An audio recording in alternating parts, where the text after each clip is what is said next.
We're recording. Well, the Svalbard eclipse was everything that we expected it and hoped it would be, indeed even more so.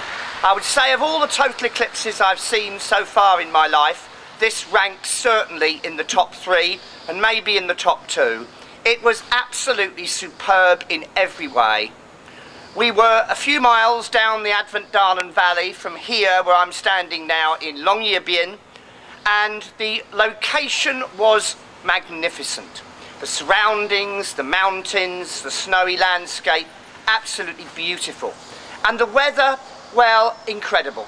There wasn't a cloud in the sky at the start of the partial phase of first contact, and to be honest, there were really no clouds of any note at all during the entire 2 hours or so that the eclipse was ongoing. Quite unexpected. We'd have been very happy to settle with that if we'd have known that's what was going to happen. The eclipse itself had many very interesting aspects. Firstly, the shadow bands. Some of the best, again, that I've ever seen at any eclipse.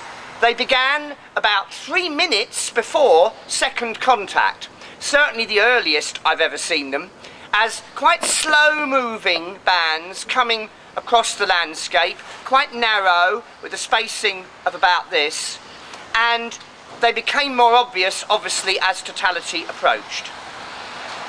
There wasn't much in the way of Baily's beads at the second contact point, but the line of prominences along the eastern side of the sun, as the Baily's bead disappeared, was incredible.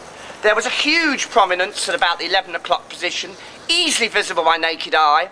There were a whole line of prominences, probably a dozen or more, extending around the eastern side of the sun. There was also a detached prominence coming out into space from the edge. And the view with the naked eye was utterly splendid. Because the sun was low, the sun and the moon appeared rather larger during totality than they would if they were much higher in the sky, the well-known full moon illusion. And we were looking, of course, across the snow-capped mountain line, and it just added to the beauty of the scene. The corona was beautifully structured, bright inner corona, as you'd expect for around solar maximum, although we're coming to the end of this current solar maximum, but the streamers were beautiful. Easily visible by naked eye out to at least 2 solar diameters, certainly possibly 3 on the western side of the sun. The corona was rather asymmetric. We had 3 long streamers coming out on the western side and some rather shorter ones on the eastern side. And looking at the pictures during totality, it appears that there was a lot of small scale structure in the corona as well. The diamond ring was magnificent when it came at the end of totality, bursting out with a beautiful goldeny yellow colour.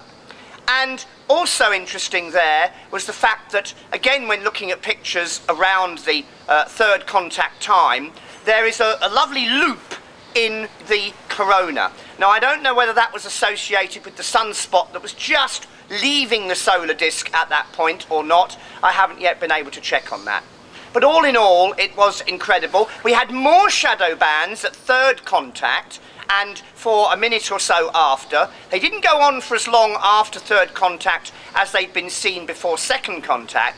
But the wonderful thing about the shadow bands at third contact is because the sun was low, they appeared, due to perspective, to be radiating out from the position of the sun in the sky. And as they moved from right to left in front of us, you had this effect like a sort of a radial wheel turning. Again, the shadow bands were narrow and very, very clear, and again with a similar spacing to they had been just before second contact. One of the most remarkable total eclipses of my career, utterly beautiful. The location was quite superb, the weather was amazing, and everyone here has made us incredibly welcome. This is a lovely place. If you've never been to Svalbard, I can recommend a visit.